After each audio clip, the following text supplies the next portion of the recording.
Open any social media app, and your feed is instantly flooded with flawless, six-figure architectural renovations, side by side with cheap weekend DIY hacks.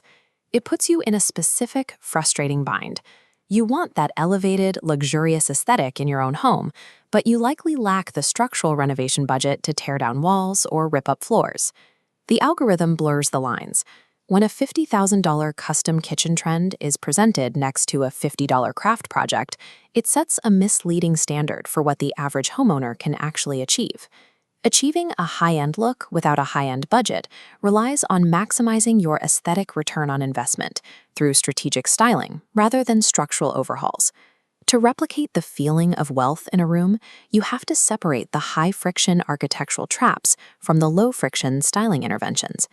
We need a way to filter out the noise. We're going to run these social media trends through an objective tool, the effort versus impact matrix. This chart measures what a trend demands. The bottom axis tracks required financial and physical input, while the vertical axis measures visual luxury.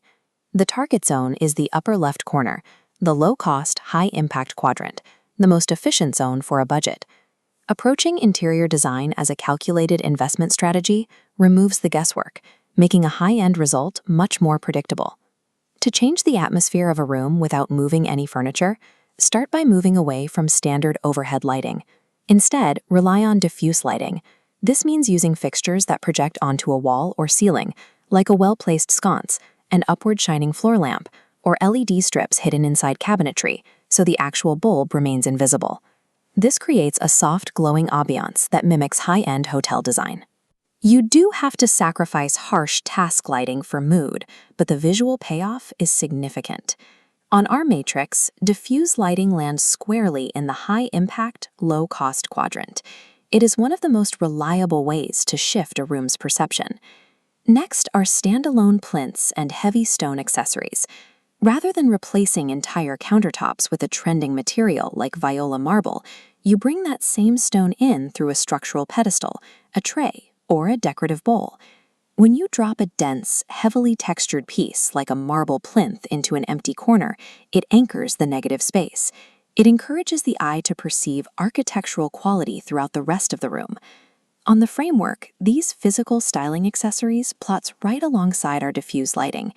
These interventions deliver a disproportionate visual return because they alter the mood and texture of the space without requiring you to touch the underlying architecture.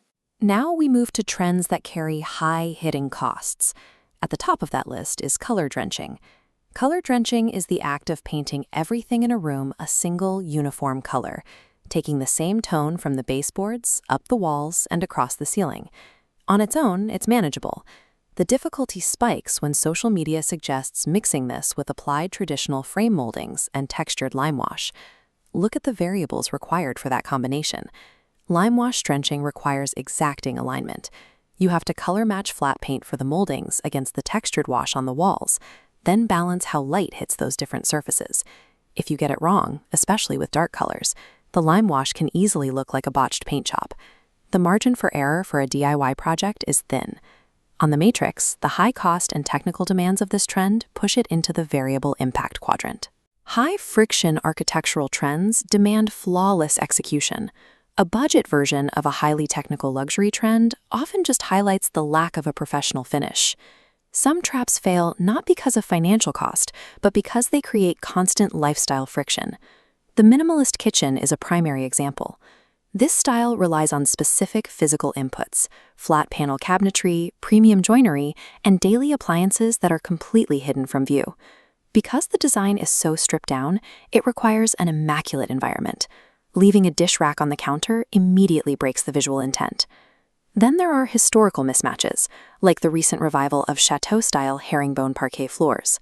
Parquet is beautiful, but forcing a European herringbone floor into a casual mid-century layout creates a sharp visual disconnect with the home's original architecture.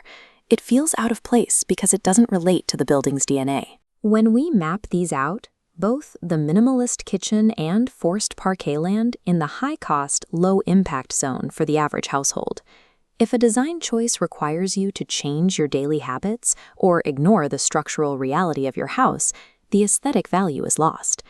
To apply this to your own space, you have to determine your specific allowances based on your living situation.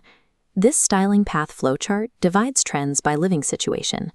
Renters on tight budgets should rely on diffuse lighting and plinths.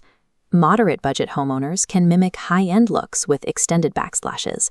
High budgets allow minimalist concepts, but only if you maintain a strictly clutter-free lifestyle.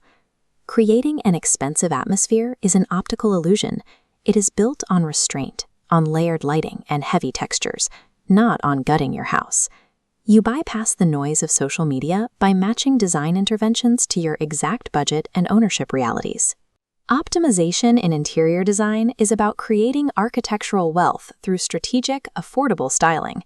Don't feel pressured to force complex, high-demand trends into spaces or lifestyles that will fight them every day. A luxury aesthetic isn't defined by how much you spend. It's defined by making the smartest, lowest-friction investments with the resources you have available.